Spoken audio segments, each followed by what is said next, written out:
Coach Christian, welcome to the basketball podcast.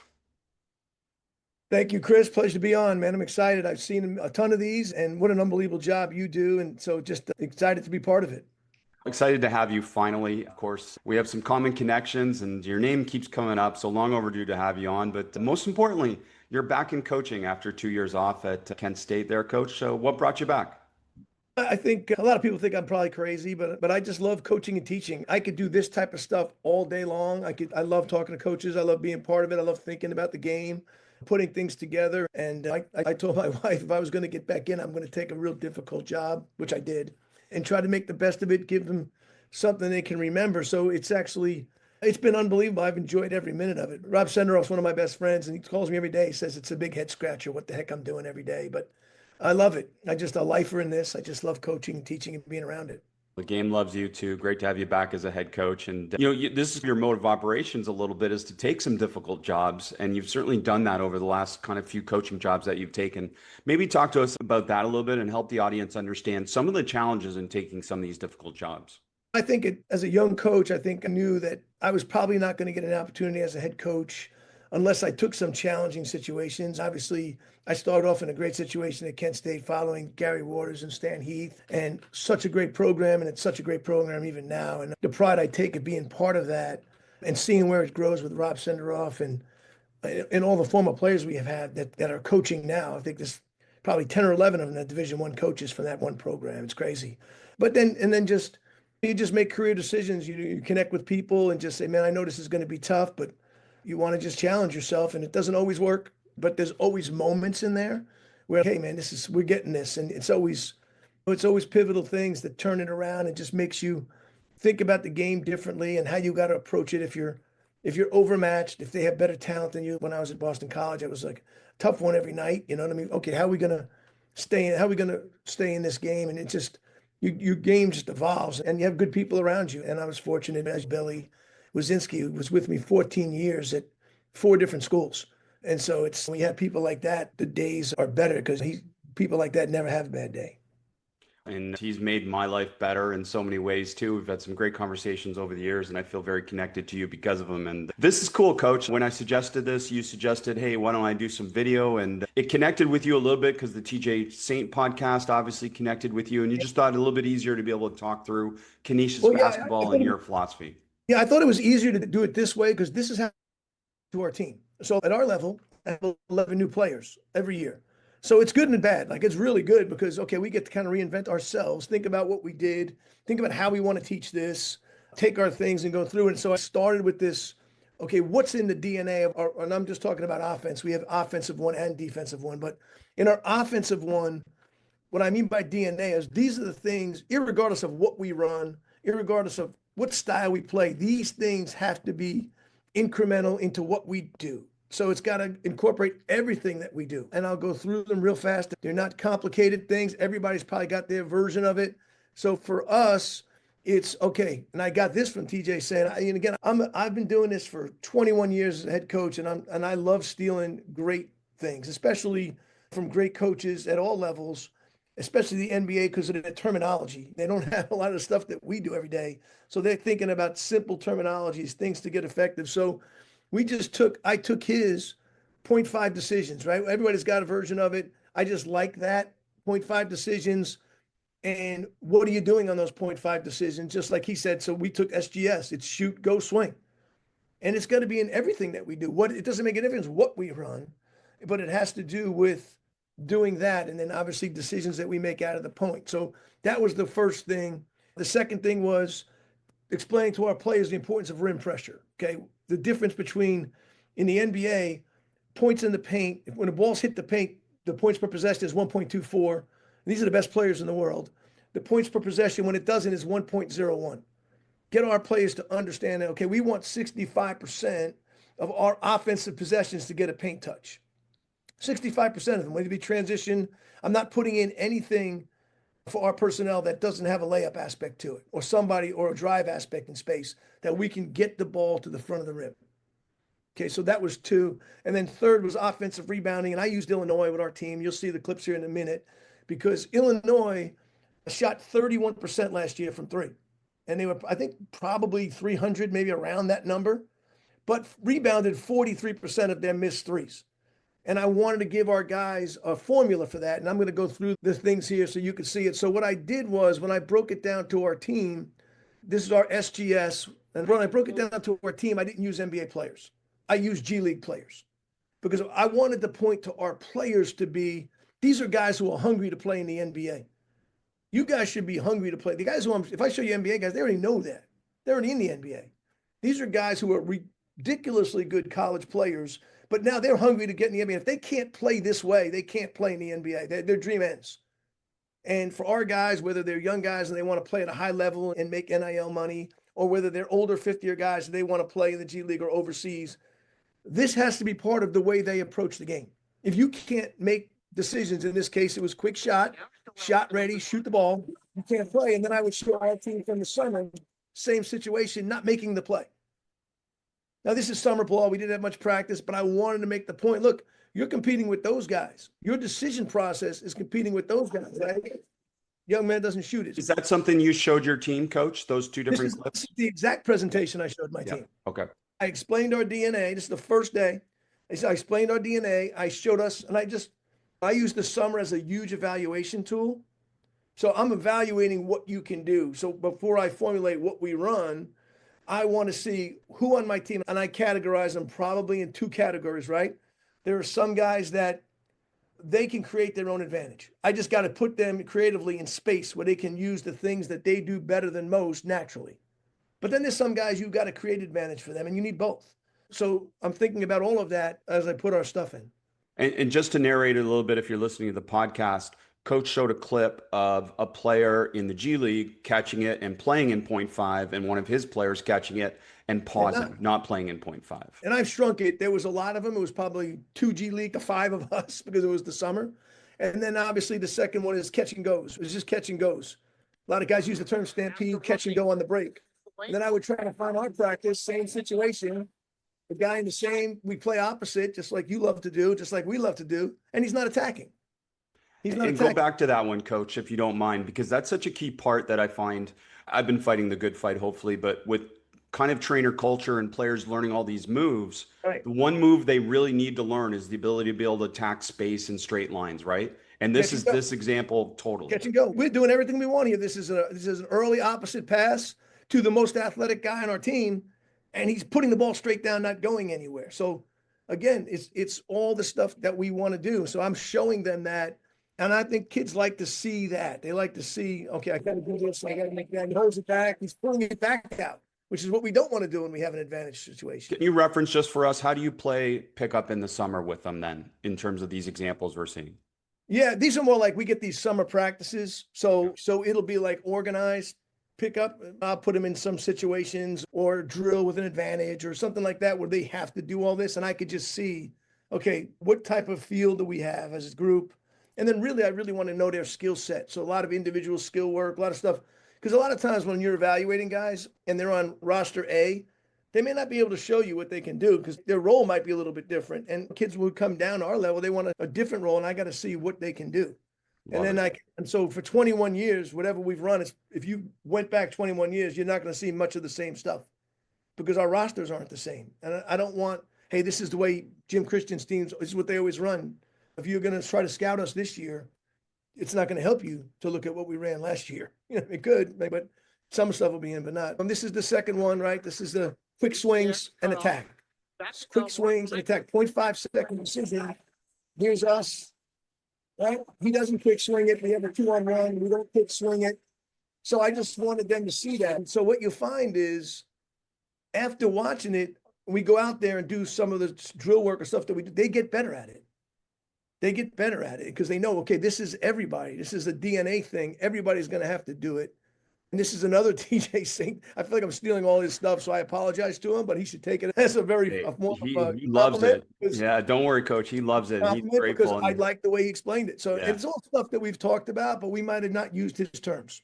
So these are our high paint decisions again, because good players can make decisions in space and they make them early. That was a guy drawing 2. Here's our guy drawing 2. Trust me, I'm picking the worst versions from our team. I'm picking the worst clips. Coach, I appreciate that. This is awesome. I love seeing this in these examples. And this clip here, I particularly want to highlight this idea of the high paint versus low paint decision. Because again, and I've talked about this a number of times on the past few podcasts, the development of players with this understanding at the youth level is one of the most important things we can do. And it simply is not being taught. And these two clips show it so well. So I want coaches to be able to come back to this, reference, clip these clips out. I'll share them on Twitter. But this is exactly what we're talking about. He gets too deep and he doesn't have an opportunity to be able to make a play. They drive until they're trapped instead of that high paint decision, don't they, coach?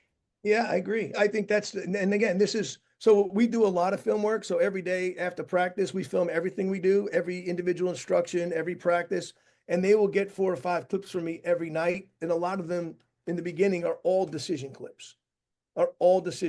And then because it's a byproduct of, again, it's got to be in anything that we do. It doesn't make a difference what you run if the guy who's in that position can't make the right play. And look, it's like everybody else. I also show them the great ones.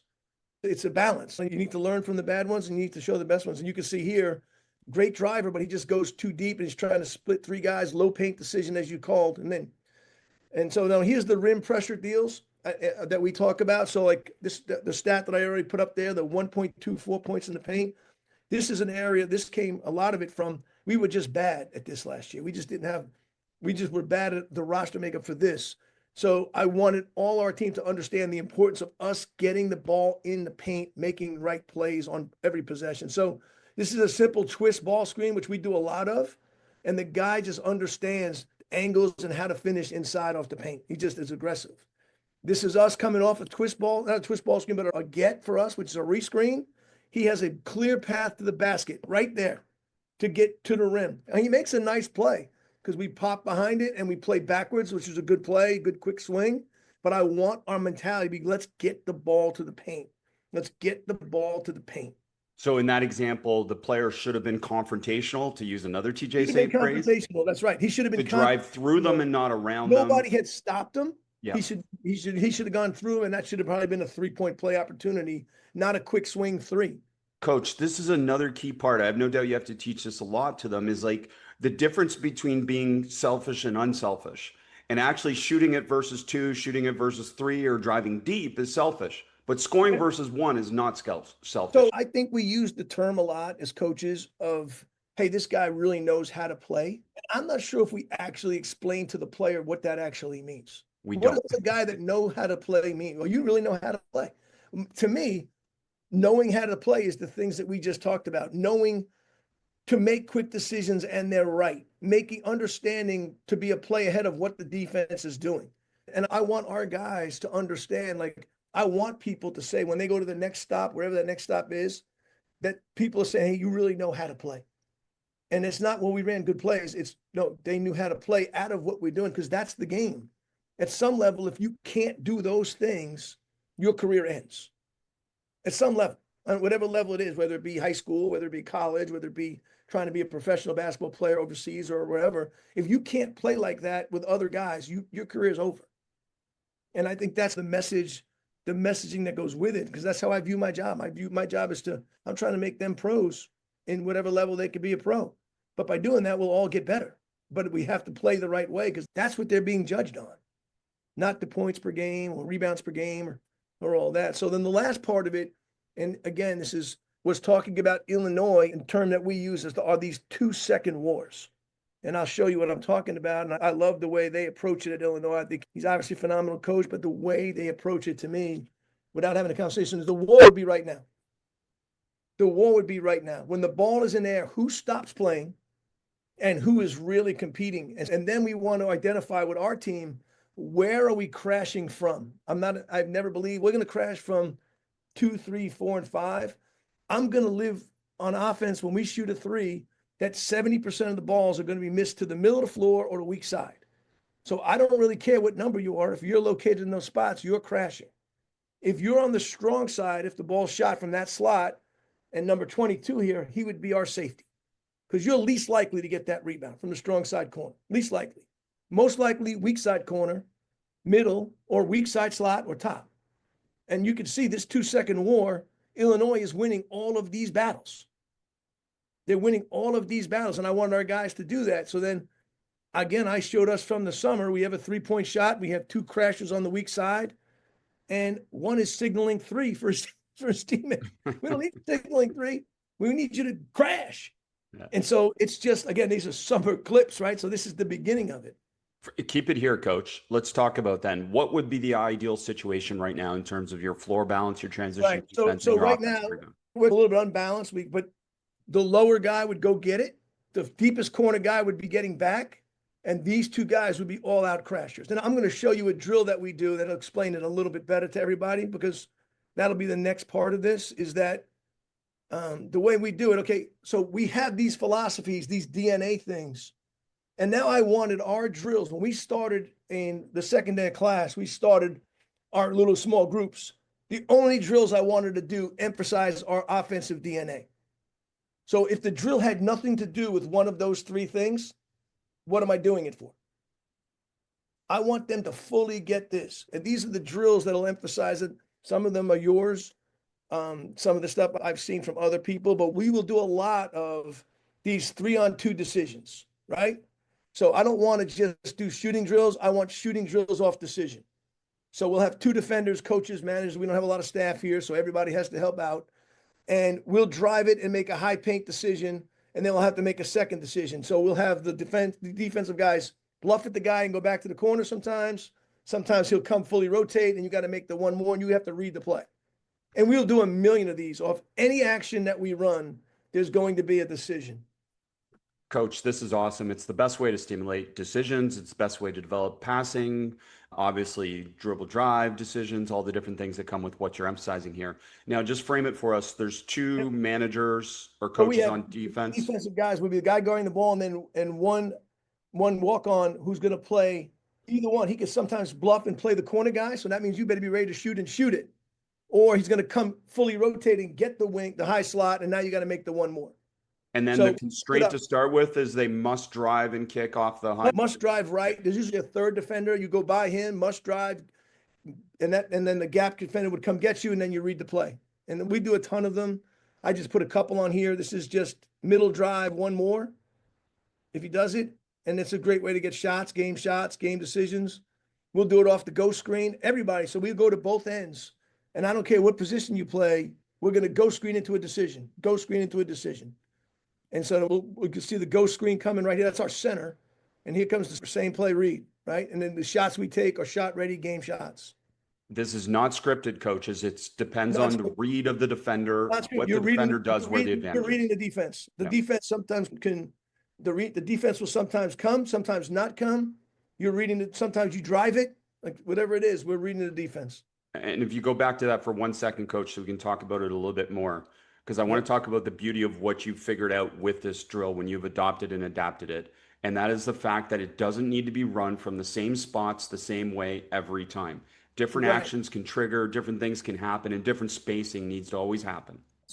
Different actions. And if we're putting a play in or an action that particular day, we will do both ends. We're going to do decisions out of that play, whatever they might be. Whatever that might be. If it's a play, we're getting a guy in space, what decision is he making? Is he playing backwards? Is he playing forwards? What's the defense telling you? So, the ball is telling you to do something. Are you reading the play? What is the ball telling you to do?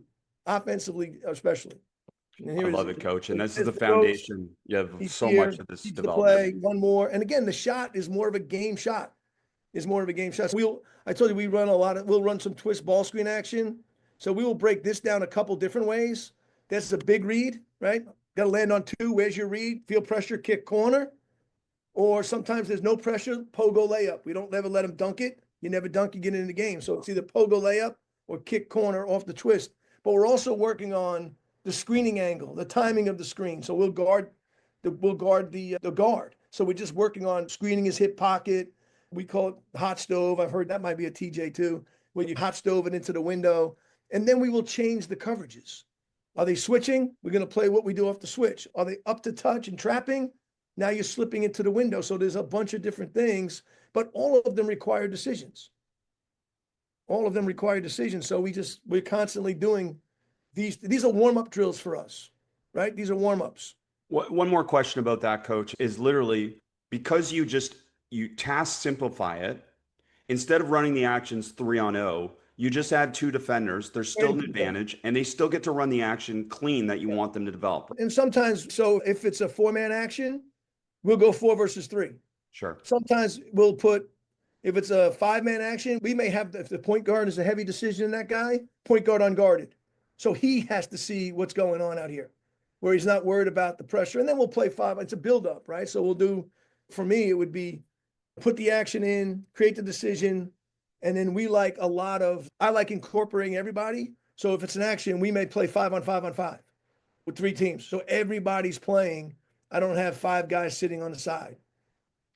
I personally have never understood that either, coach, but I get that a lot of teams do that at the college level and above. But for me, for development coaches, we should always have everyone involved because, as coach referred to, you never know. Reps help. We want everybody in the program to get better. I think reps help. So this is our crash drill with balance, and I'll show it to you. I'll see everything, and you'll see everything I'm talking about. It starts with an offensive rebound, a contested offensive rebound. We want him to free his hands. Good offensive rebounders free their hands first and then locate the ball. You watch so many guys, their hands stay down, they can't rebound it. And then he will kick the ball out. And then from here, we're going to be working on spacing concepts. So right now, we're working on our spacing concepts.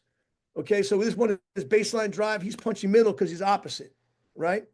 So we have the corner filled, and then we want to work on the one more quick shot. So now it becomes a rebounding drill. So in this drill, and if I keep going, you're going to see it in a second, the yellows are our crashers, and the red is our safety. Our safety gets back to the logo, and our crashers, hands high, go crash. So we know when we're shooting this slot 3 that we have weak side crasher, baseline crasher, and our 5-man will wedge and try to get to that middle. So we want those 3 spots, and you got to locate the basketball. We're not just running in, we're trying to rebound with a purpose. And this is the one area that I needed our team to get better at. So this is this is one of the ways that we do it. Again, you create a situation for them to play out of, is what you referenced before, and then you let them play out of it. Exactly. And then our offensive rebounding is this. If I offensive rebound the ball and my shoulders are facing the rim, I can score. If my shoulders are facing everywhere else, everybody already spreads that anyway, we yell money, and it's best time to shoot 3s. We will spray it to 3s, and that's when we would hopefully spray it out, 1 more, 3, and recrash. And that's what we do. So I'll show you another spot, because this is a different one. So this is another different spacing one. It's all in the same drill. Kick, we swing, okay, strong side kick, we swing it again, and now we're going to get the baseline drive, post strong. We domino and 45 cut. Right? That's a concept for us. Our 5-man never goes up the lane. He runs behind the ball and either plays the next or he shoots it. And then what? So now if the shot's from dead top of the key, right? So we talked about the slot in the corner. So now what happens when we shoot the ball from the dead top of the key? We're not sure what's the weak side or strong side. So we're sending all 4. We're sending all 4, and the shooter would get back. And the shooter would get back, and we better get it. And again, who is on our team is going to be the guy. Sometimes your best rebounder, I had Kai Bowman at Boston College who averaged 7 rebounds a game from the point guard spot. And that's what we wanted. So that will lead us to, and again, this is all implementation in the beginning. So I want to incorporate everything. So to me, this 5 versus 4 continuous. So 3 teams of 5, right? 4 guys on defense. You can only, 1 guy's on the side. He'll come in once you get on defense. And we're playing 5 versus 4 continuous, running our lanes because we want to run. We're running our lanes, making quick decisions. 5 versus 4, we better know who we should be crashing like crazy, and we should be getting the shots that we want. We should be teaching them the 7-second plays. I think a lot of teams play 5-on-4, but they play it in the half court. And I just think it's a great drill to play continuously. So we'll play with score, 5 versus 4, 5 versus 4, 5 versus 4, 3 teams. Can you describe the rotation for people that aren't watching, Coach? In this particular case, red was on offense, blue is on defense. Whether they make or miss, blue is now pushing it down the other end. You'll see it here in a second. Blue is now pushing it at the shirts. This is summer, so we don't have practice jerseys yet, so we're going pennies. And so we got red pennies, blue pennies, and shirts. So they're running their lanes. They're coming out 5-on-4. If it's a made basket, we have set lanes. If it's a missed basket, we compete for lanes. We compete for lanes. We don't push through and we're getting down, and I'll talk about that a little bit. But our 5 is rim running. Our 5 is putting pressure on the rim. And then we got to make decisions. We got to make quick. Where's the 2-on-1? Where's the 3-on-2? In this case, I would have pointed out our 5-man's not posting, so it's easy for them to guard us, right? But we make plays out of it, and that's how we do it. Then they would get the rebound. Shirts are coming at red. One of the blues gets off, so there's only 4 defenders. They're in the paint. Sometimes we'll circle them up, whatever. And then, so it's not, and then they're coming. 5-on-4 against red. Where does the +1 offensive player come from? So for us, if it's a 2-man, he's going to run the right corner. So he would be on the right side. 5-man could be on either slot high. 3-man would be left, and the 4-man would be on the baseline because if it goes in, he's taking it out. So I want to work on that. No, I'm talking more even specifically, Coach, just about the drill. So you have 4 defenders, and there's a +1 out of bounds. How do you designate who's out of bounds? How do you designate where they're coming in from, et cetera? I have 3 coaches that coach each team. They just alternate who's out. Okay. They'll just alternate who's out, and then they'll tell him to go accordingly. So if you're a 2-man, get out on the right slot because if that ball goes in, we want you flying down to the right corner on a made basket. Love it. 3-man, you'd be on the left, so we want you running to the left corner. And the 4-man, we need you to get the ball to bounds as quick as you can. We put him in the corner sometimes, or we'll put him under the basket. You got to get the ball in and out of bounds as quick as you can get it. And our 5-man, he can go either we have a volleyball line there and just run straight to the rim. So everybody's running their lanes. But if it's a missed shot, we're just competing for lanes. Now you got to get floor balanced. And then it's continuous. And we'll play for 10, 15 minutes before we stop it. We'll keep score on it, and then we know how we're playing. And then I just think it's a lot of good live film. Who's crashing? Who should have got back? Are we making good reads? I think we're going to get it all here. And I think you're forced to make decisions and simple ones. And I think it's probably the most, in a college basketball game, the most advantage you're going to have is 5-on-4. Somebody drives, misses, and falls down. It's probably a 5-on-4 back. It's not going you're not going to get as many 3-on-2s or 2-on-1. Those are steal plays, but you're going to get a lot of 5-on-4s. Guys get tangled up, guys get knocked to the floor for whatever reason. You're going to get some of that. And I want us to make good possessions out of that. That's why I want to do this one continuous. I love that, Coach. That point is so important. I feel like we spend an obsessive amount of time on 2-on-1 advantages, 3-on-2 advantages, but the game doesn't unfold that way most of the time. It's more these situations where you have that temporary 5-on-4 advantage. Talk to us a little bit. Okay, so they're playing with the advantage. They're trying to seek the advantage. Are you giving them ever any type of constraints or any types of musts on offense where they must run a certain action before they score? Or is it just live play, seek and find the advantage? That's a great question. And it leads me right to the next thing we're doing. So, perfect. Okay, so these are the DNA, the decisions, all part of this. And now it's, okay, what do we consider good plays? Okay, our offense, right? If we get a clean rebound, that's a big out and he outlets it quick. A guard rebound, a 2-handed guard rebound, okay, or a steal. We're not looking to run any action. We're looking to make 7-second plays. But, okay, what do we consider a good 7-second play?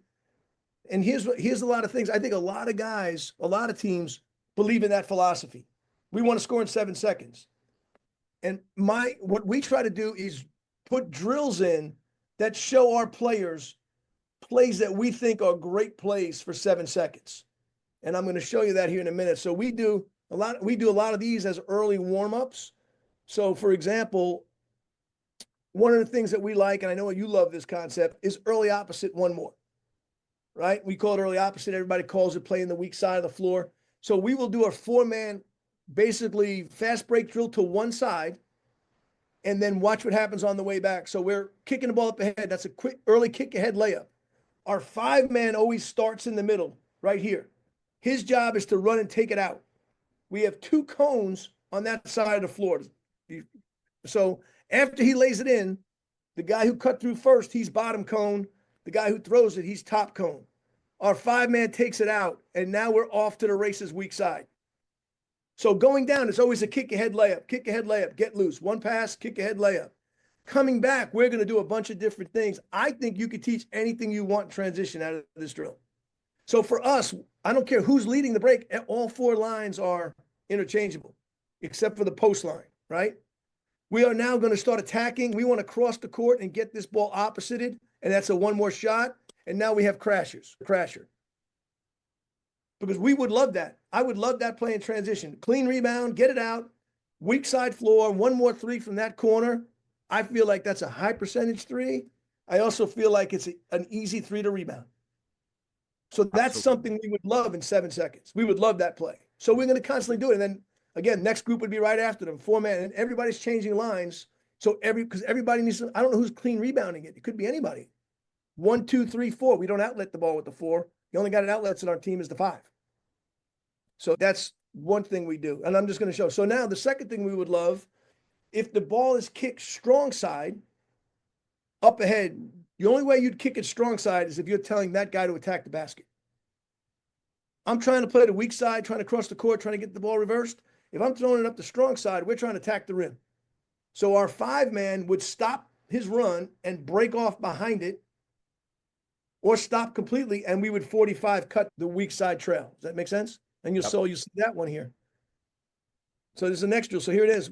We kick. We got our 1 pass ahead layup. It's always the same going down. Our 2 cones are there. We're touching the cones. But now the bottom cone, okay, after he lays it in, the bottom cone is now getting this outlet. And we're going to play strong side. We have a coach set up down the other end of the floor in the deep corner. So the guy running the top lane in the yellow penny right here, there's a guy ahead of him, so he would run the high slot. Does that make sense? Because we're competing for lanes. So we're imagining that he's there. So then that ball's kicked up strong side. You're telling him to attack. And we would put coaches out here now for this. So right, that ball's going to go. He drives. Here comes the rotation. And now we're reading this guy, our other coach. Which way is he going? Is he going to the corner? We're going to get this 45 cut. We're imagining our 5-man would have broke off, right? Or stopped his run. And now we teach baseline drive, jump, stop, and pivot. Don't leave your feet. It's not a play you make on the run. It's not going to happen. You have to jump, stop, and let the play develop. This is something we've been working a lot on. And see who you have. Because sometimes these guys try to make this play too fast, and they don't see that giant window that kid sees right there. We lay it in. And that's continuous too. And then next group would go. Next group would go. So it's just one right after the other. And we have people over there. So it's a fast break decision drill as a warm-up. The theme that I get from watching these is obviously time on task, active learning time. You're trying to maximize the learn by doing aspect of the practice. And then these transitions back and forth help you do that rather than waiting for a team to get back and these different things. And I just love this, coach. This is such a great example of maximizing your players. So then there's also times your 5-man gets the rebound, right? So what are we doing when it's 5 trail? We yell 5 trail. A lot of teams will do things. This is one action that we run 5 trails. Again, it's the same thing always going down. Okay, we have a guy throwing it off the backboard, one of our freshmen. And then now it's 5 trail coming back, right? So we cross the court. We can't kick it early, so we check cut that. Our top guy would check cut it, open up a driving space for him while our 5's trailing. We kick it ahead, and now we hit 5 in the trail. And this is one of our actions. We will quick swing it. And then we elbow pin for the top guy, and then we'll play rescreen out of that. And then we'll put defense down here too. We'll have a defense on these 2 guys, and we'll see if sometimes this guy will come take the roll. You got to skip it, right? Sometimes he won't, and you got to make these reads. So it's just quick action that we do, and it's all together. It takes us about 6 minutes. So we'll go 2 minutes, 2 minutes, 2 minutes. Everybody's going, and it's a great way to get their minds thinking about. So the drill gets back to our style of play. If I want to make 7-second plays and I want to have a pretty good chance of scoring, I got to show them or tell them, what do we want? We don't want you just barreling down there and throwing the ball up. We want you to make decisions and plays out of that. So that's the beginning of it. So then here's the other thing we start going over. This is all summer. So other stuff we start going over is, okay, there are rebounds that are either contested or delayed, poked away. You're not going to score in 7 seconds now, but I still want to play with pace. Okay, so what do we want to do? Now the mindset to me changes. Now, if it's a delayed break, I don't want to pull it out and run a play. On a missed shot, on a made shot, I probably would. On a missed shot, I want them to guard something. I want to put them in something that our players understand and our reads can be practiced, but we want to put them in some decisions. And it's nothing dramatic. It's just, okay, we're going to get to it quickly and we're going to make them guard something. So one of them will be the twist ball screen, and we like to play out of 3 flat. So, of course, the roster of our team. I've never done this before, but so now we don't have it. It's a slow break. We got twist ball screen coming, and we bury under the rim. So we want to be 3 flat on the baseline here.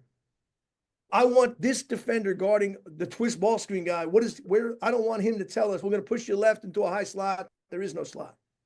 I want the ball screener to be able to, hey, they're trying to push me. I could just go downhill. It's kind of a Gonzaga thing when Timmy was there. It's a huge SEC thing. I think they all run it, the SEC. But in transition, if I can get post play, it could be our guards down there. Like for us, it could be our 3-man. And if we have a 5-man that can shoot, it really presents some problems. So the advantage of this, coach, is it creates more space, especially in the slots and the lanes, right? More space. We want our screen out high so we can read the defensive coverage and we have space to make plays. And again, we have rim pressure. Our guy under the rim under there who's behind him is ducking in and playing.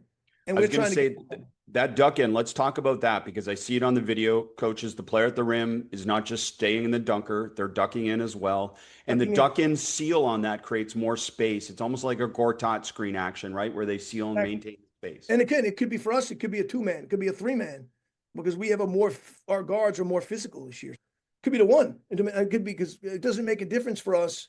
We just want to, like you said, create space in transition. And it's not about that player getting the ball necessarily. They're actually screening off the help from being able to help as well. Yeah. And he will get it. And sometimes he will get it. That guy goes to tag, you will get it. And so then it just gives us a little space. And then we would respace out of it. There's spacing, initial spacing, then there's respacing. We would respace out of it. This is something we do. Then we like to play a lot out of ghosts or blurs and get our guards in the post. Okay. So right now he doesn't have a break. So now we need to cross the court right now. I want to cross the court. If I don't have early, I don't have opposite, I need the ball on the other side of the court. So he would yell ghost, and then we would ghost the second one and domino out this big. Domino him out. He should be under the rim to start and domino out. That's the first part, is the big staying and helping on the guard post. We could play the 5. We could play these weak side, and then we have this weak side action going on at the same time. So we're curl cutting and wrapping, and then pinning with the guard in the post. Is it an automatic when they cross the court that this ghost action is going to get stimulated? I give the point guards control to call. Whoever gets the rebound is calling it out. We're either calling whatever one of the actions. We have a few of them, but if he's yelling ghost, we all know what we're doing. And you could be in any one of these 4 spots because if it's a missed shot, we're competing for lanes. On a made shot, we probably would run something, but on a missed shot, you're getting it. You're crossing the court. You're yelling ghost, and we're playing. And then we'll play games out of that 3-man high stuff. We can post out of that. The guard can post. All that's going on. We have a weak side skip going on. There's a lot of different things. And it's just quick movement in transition. I wanted to have, I want them to guard something, but I want it to be quick and I want it to be interchangeable. So that could be our 4-man who grabs the rebound and we don't have it's a delayed break. And what is he going to do? A lot of teams, they're running over to the 1. And then they have now they're playing just straight half court, which is fine. There's a million ways to play. I want to be able to play with a little bit more pace, irregardless of who has the ball, because I want so much time spent on their decision processes, their understanding of what we're doing. And I want us to be a little bit more interchangeable, especially at our level.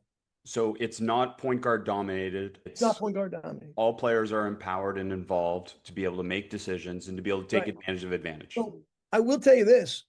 If you have a really good rebounding point guard, because he's the free rebounder, right? Most teams send the point guard back. So he is the free rebounder. So you will play as fast as you want to rebound. I said, Kai Bowman, that was it. He would get 7 of them. He knew, okay, I want to push this ball. I need to go get it. So again, we were such a poor rebounding team. I wanted everything that we do to be revolved around the way we view going to get the ball, how important it is. And then this is just a couple quick actions that we run, but anybody can run them. Anybody can run them. And then I like this one because he would be back when we have our 3 crashers coming out of that play.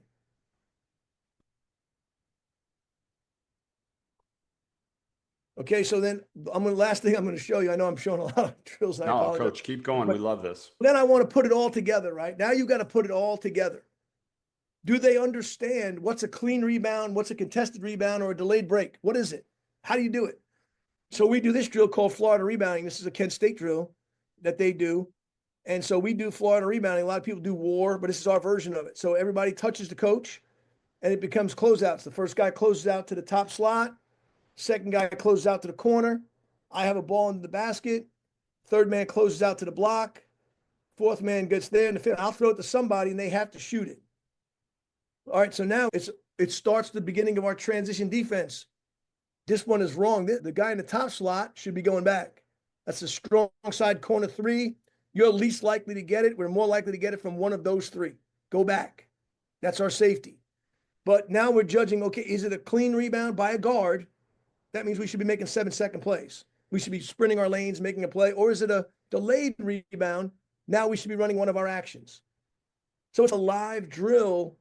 And then we put guys in all spots. So if you started one spot, you'll be shuffling all over. So we'll do it with 5 possessions each. So everybody gets a spot. And then we do it. So there's the shot. Everybody's fighting for the rebound. That's a clean guard rebound. We now know, okay, shoot, we got to get, we did a poor job on this clip, but we need to get as wide as we can get, as early as we can get. And this is our 2 guard who gets the rebound. And everybody else has got to be going a little bit wider, a little bit wider, a little bit wider. I don't even care if we're 3 on the side, but we are looking weak side. And because we look weak side, we get easy post up and we play. And then from there, which we don't have in yet, we would have our post cutting, right? We'd have our post cutting aspect of offense. So it's a game-like transition drill, not like the baseline touch, which is a little scripted. I don't know where the rebound's going. I don't know who's getting the rebound. And we need to determine on offense, is this a play where we should try to be getting 7 seconds, or is this a play where we should be using delayed break? And based on who gets it.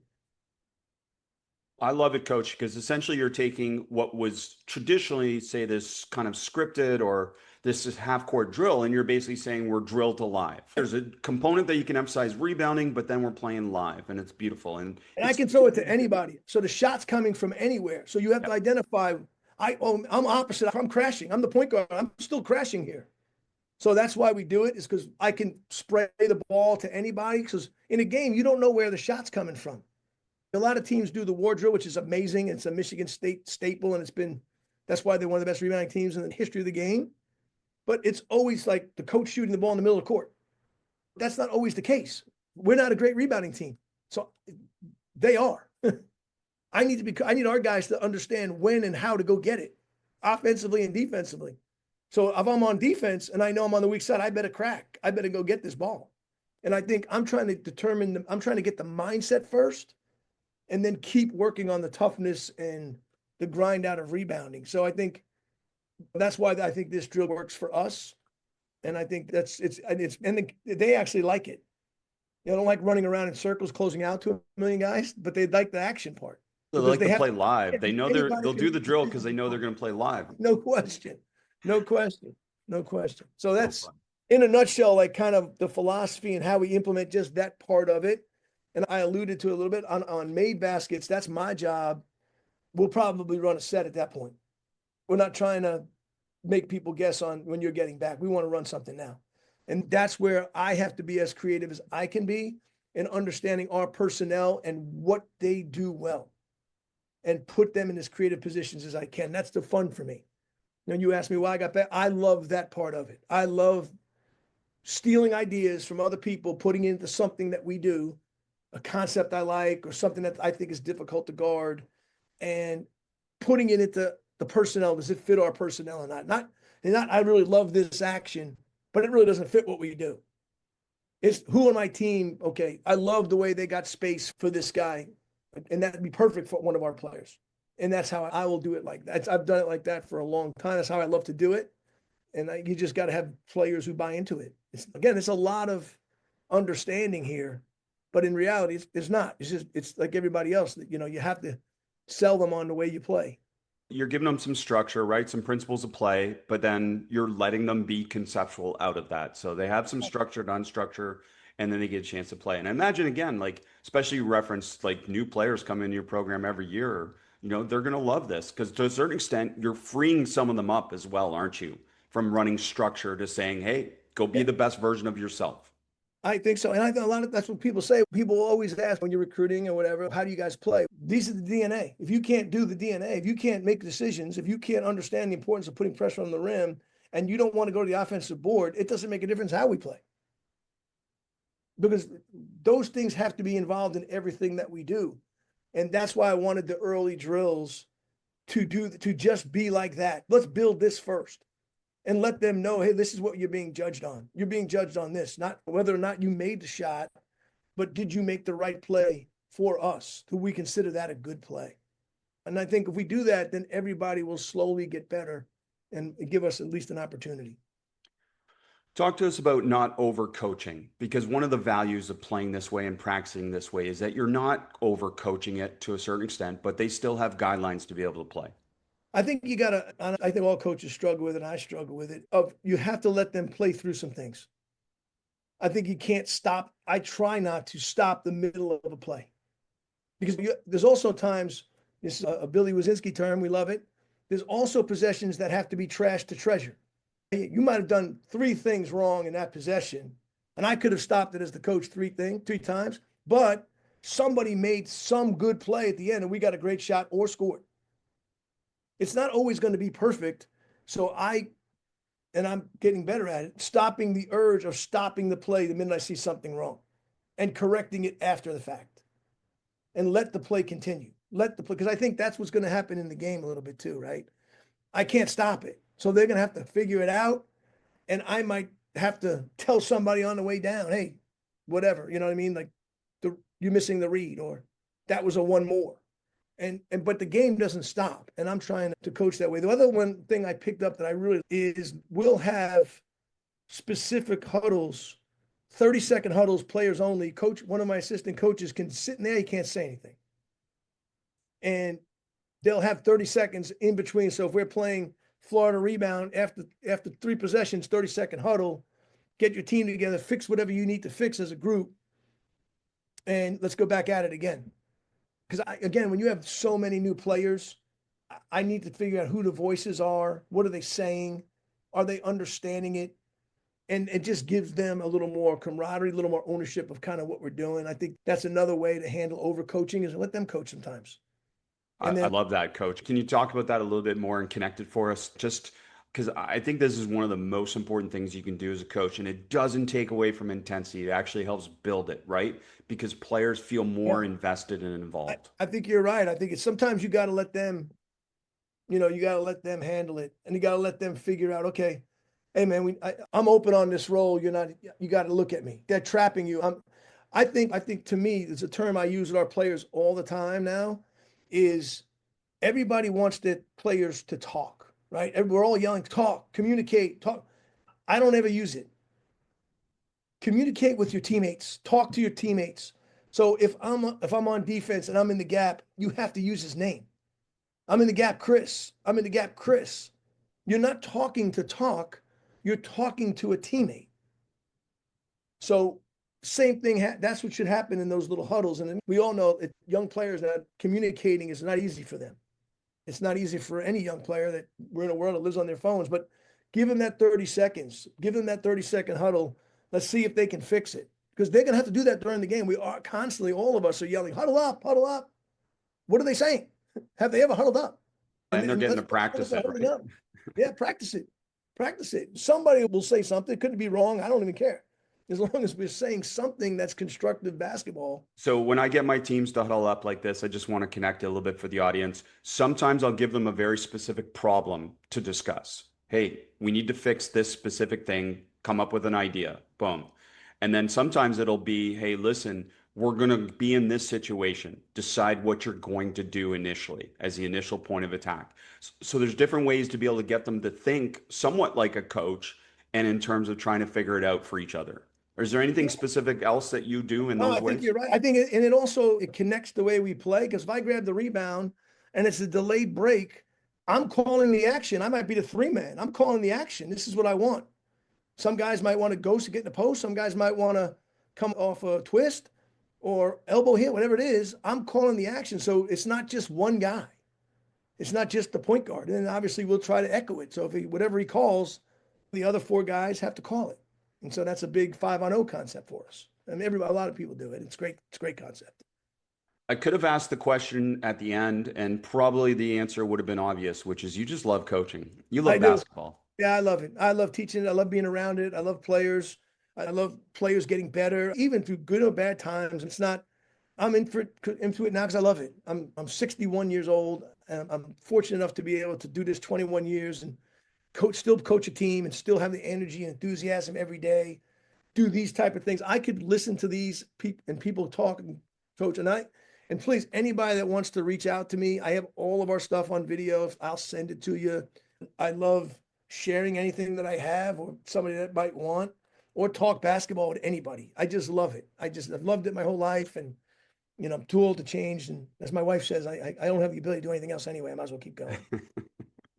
We're grateful for you and we're grateful for this and all the sharing. And this will be another thing that coaches, if you listen to the podcast, that's awesome. But you need to go to YouTube and watch this video of the podcast, because Coach connected so many things with the video for us that is just going to be able to be applicable right away to your coaching. And Jim, man, I appreciate it so much. Thanks so much for Well, sharing. thank you for inviting me. You do an amazing job. These are awesome. These are great for all coaches at every level. I wish they were around when I was a younger coach. I love it. Hey, and Coach, I referenced it, so let's talk about it quickly. I worked John Beeline's camp at Canisius. That goes back how far my connection to Canisius, Oh, Mike God. McDonald, some different people involved there. Great. But it's a pretty cool place, isn't it? It is a cool place, and it's a great school. My son goes here. My son's a freshman walk on our team. It's a small school, but people are very connected. It's great. It's a good place for me to be. And like I said, hopefully we can continue to improve. Love it. Thanks, Coach. Okay. Thanks, Chris. Appreciate you, man.